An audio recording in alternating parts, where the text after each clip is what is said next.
최근 주식시장, 채권시장이 상당히 큰 폭의 약세를 보이고 있습니다.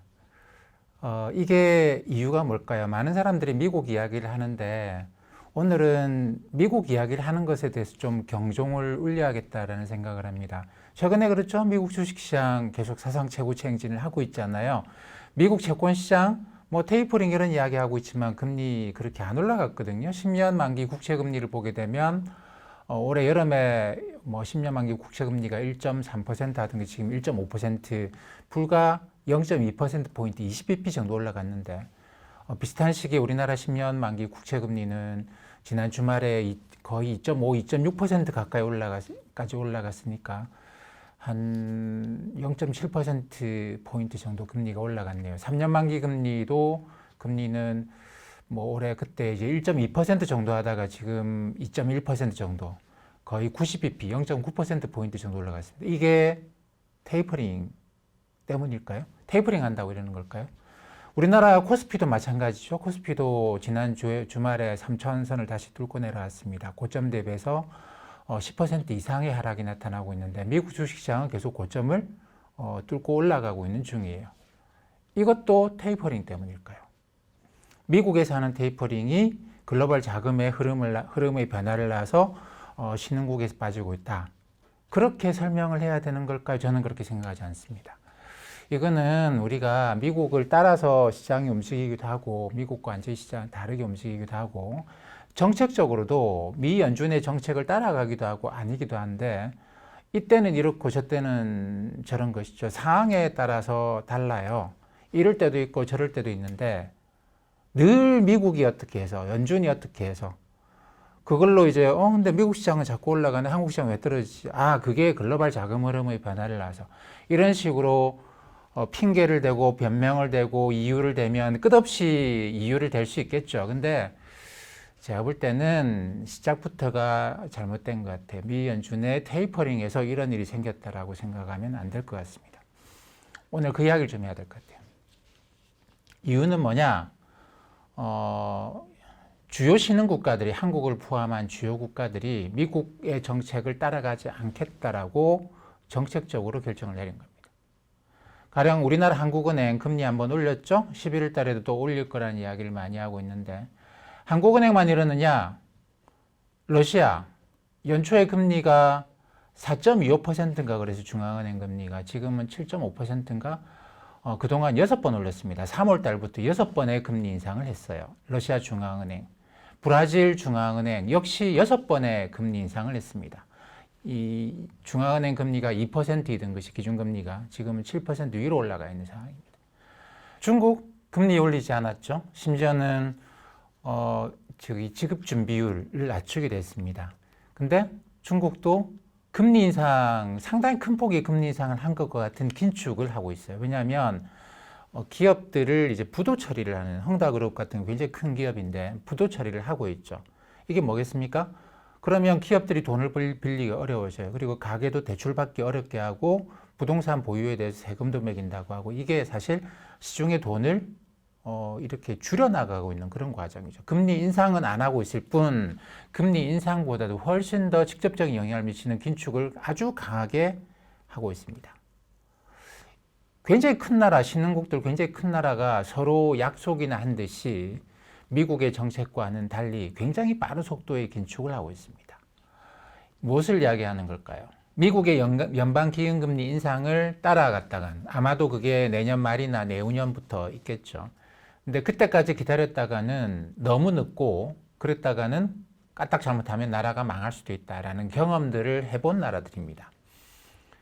사실 미국과 다른 나라는 많이 달라요. 특히 금리 정책과 관련해서 많이 다른데 미국의 정책을 따라가다가 망한 나라가 한둘이 아닙니다. 한둘이 아니에요. 왜 그러냐 하면 미국은 금리를 인상하기 시작하면 그냥 사정없이 올려버립니다. 미 연준이 FOMC를 1년에 8번 하거든요. 근데 8번 다 금리를 인상할 수도 있어요. 0이던 금리가 1년 후에 2%일 수도 있다는 겁니다. 미국이 이렇게 금리를 급격하게 조정할 수 있는 거는 걔네들이 가령 이제 우리 같으면은 가게가 집 산다고 주택담보대출을 받잖아요. 근데 금리가 다 변동금리입니다. 변동금리로 봐요. 고정금리로 지금은 그 뭐 10년 이렇게 고정금리로 대출을 받아가는 비율이 좀 높아지긴 했습니다만 여전히 자산 기준으로 보면 거의 80% 이상이 거의 90% 가까이가 변동금리로 되어 있습니다.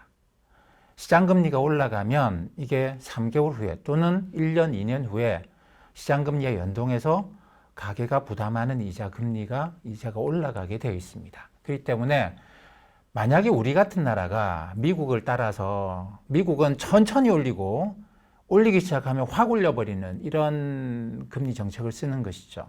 근데 걔네들은 그걸 해도 되는 이유가 이 모기지를 대출받아갈 때 사람들이 전부 다 장기금리로 빌려갑니다. 처음에 모기지 대출받을 때는 거의 대부분 30년 동안 금리가 고정돼 있어요. 시장금리가 아무리 올라가고 연준이 금리를 아무리 올린다고 하더라도 가계가 이자를 더 부담하지 않습니다. 그렇기 때문에 금리를 그렇게 급격하게 올라가도 된다는 것이죠. 그리고 정부도 굉장히 장기로 자금을 차입합니다. 국채가 10년, 30년 이런 게 굉장히 크게 발달해 있는 그런 것이죠. 그렇기 때문에 정부도 금리 올라간다고 해가지고 시장금리 올라간다고 해서 당장 이자 부담이 증가하지 않습니다. 물론 뭐 10년, 30년 후에는 이자 부담이 증가할 수밖에 없겠죠. 10년, 30년이 아니라 몇 년 지나면 이자 부담이 쭉 증가하긴 합니다만 뭐 금리가 언제까지는 올라갈 건 아니기 때문에 뭐 어쨌든 연방기금 금리를 급격하게 빠른 속도로 1년에 2%, 3%, 4% 올린다고 해서 미국 정부나 미국 가계가 부담스럽진 않다라는 겁니다. 왜냐하면 다들 장기 고정금리로 자금을 차입했기 때문이죠. 그만큼 미국은 장기채 시장이 잘 발달되어 있습니다. 빌리는 가계나 정부가 10년, 30년씩 고정해서 자금을 빌리고, 근데 그러려고 그러면 누군가 그 채권을 사줘야 되잖아요. 빌려줘야 되잖아요. 앞으로 세상이 어떻게 될 줄 알고 10년, 30년씩 1%, 2%, 3% 이런 금리로 그냥 돈을 빌려줍니까?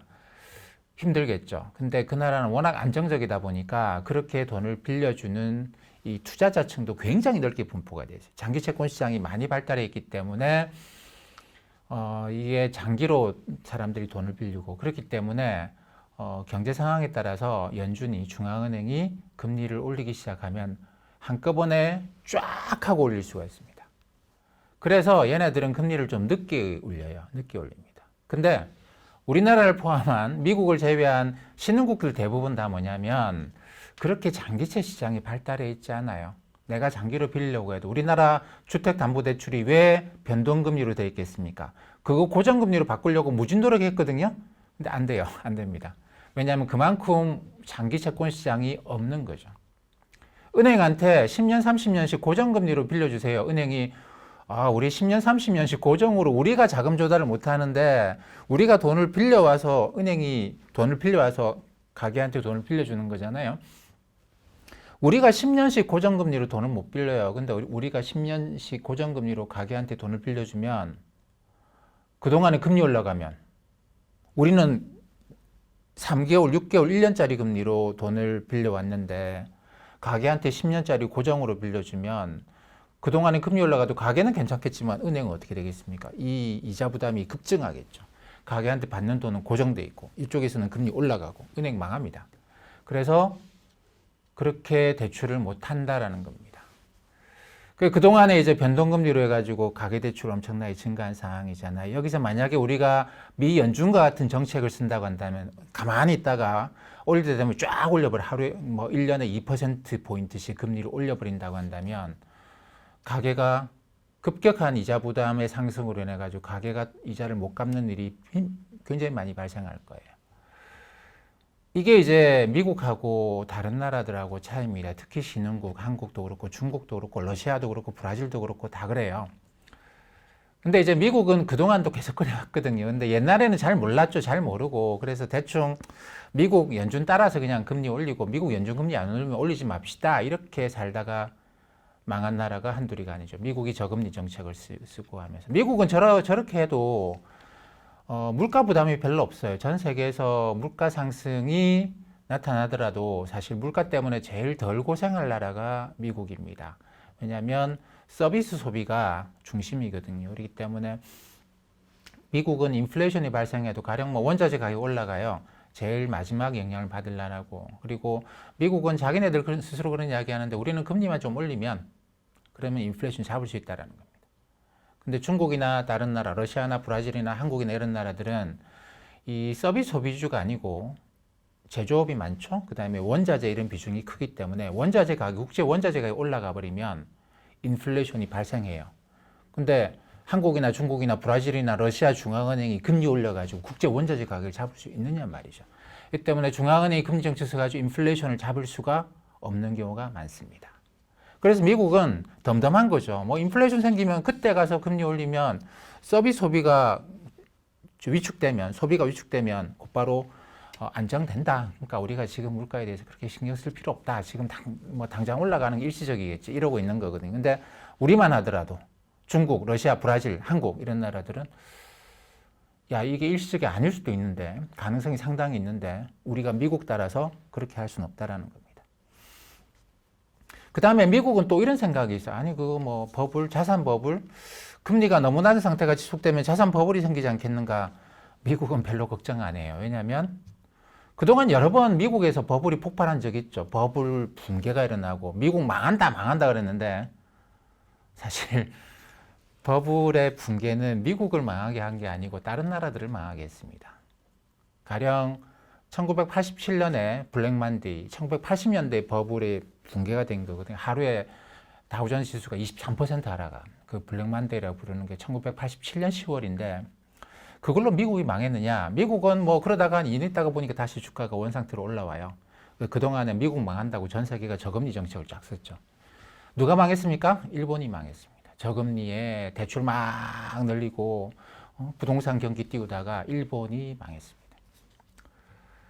2000년 닷컴 버블이 있었죠. 닷컴 버블이 있어가지고 미국이 또 뭐 말도 안 되는 기업들 주가 끌어올리다가 또 한번 망했어요. 미국이 망했을까요? 유럽이 망했습니다. 유럽이. 미국이 그 이제 닷컴 버블 붕괴로 인해 가지고 경기 안 좋고 할 때 금리를 막 낮춰놓으니까 유럽도 유로존 만들고 이제 미국하고 GDP 규모가 유로존하고 미국하고 거의 비슷했어요. 거의 비슷했고. 그렇게 유로가 이제 야, 미국이 졌다. 유럽이다. 달러와 이제 기축통화로서 위치를 잃는다. 유로로 가자. 이게 그 당시 전 세계 분위기였는데 그게 이제 유럽에 새롭게 유로존에 편입된 나라들, 이탈리아, 스페인 이런 나라들의 광범한 부동산 투기 열풍을 낳고 그게 결국은 이제 2010년대로 가게 되면 유럽의 재정 위기로까지 넘어가고 그래서 가계의 부채와 정부의 부채가 결국은 유럽 경제의 성장을 끌고 내려왔습니다. 그래서 2000년에는 유로존하고 미국하고 GDP가 비슷했는데 그 이후로는 이제 계속 격차가 확대된 그런 상황이 되어버린 것이죠. 그래서 미국은 버블 붕괴를 두려워하지도 않아요. 버블이 생겼다가 버블이 붕괴가 되면 뭐 미국이 망하냐 이거죠. 다른 나라가 망하지. 뭐 늘 그런 식입니다. 그러다 보니까 미국은 이게 버블이라고 할지라도 이게 인플레이션이라고 할지라도 우리가 먼저 긴축할 이유는 전혀 없다. 왜냐하면 우리가 피해를 보는 게 아니기 때문이죠. 근데 이 버블을 빨리 잡으면 안 된다고 미국 사람들은 많이 생각하는데 이유가 이게 버블이 혁신일 수도 있어요. 혁신이 버블의 가면을 쓰고 나오는 것이기도 합니다. 그래서 우리가 상당히 이제 이게 혁신일까 버블일까에 대해서는 굉장히 판단이 어려워요. 굉장히 판단이 어려운데 뭐 최근에 이제 그래서 미국에서도 학계에서도 이거 가지고 논란이 많습니다. 이걸 버블로 봐야 되느냐, 혁신으로 봐야 되느냐. 이거 가지고 학계에서도 논란을 많이 하는데 최근에 나오는 결론은 이게 이제 혁신은 거의 끝난 것 같다. 혁신이라고 한다면 이러이러한 지표들이 생산성 이런 게 좋아져야 되는데 그게 안 좋아지고 있다. 이거는 혁신이 아니고 그냥 버블일 수 있겠다. 이런 이야기들이 갈수록 많아져 가고 있긴 합니다만 그렇다고 하더라도 미국은 그걸 먼저 때려잡으려고 하잖아요. 혹시 이게 혁신일지도 모르잖아.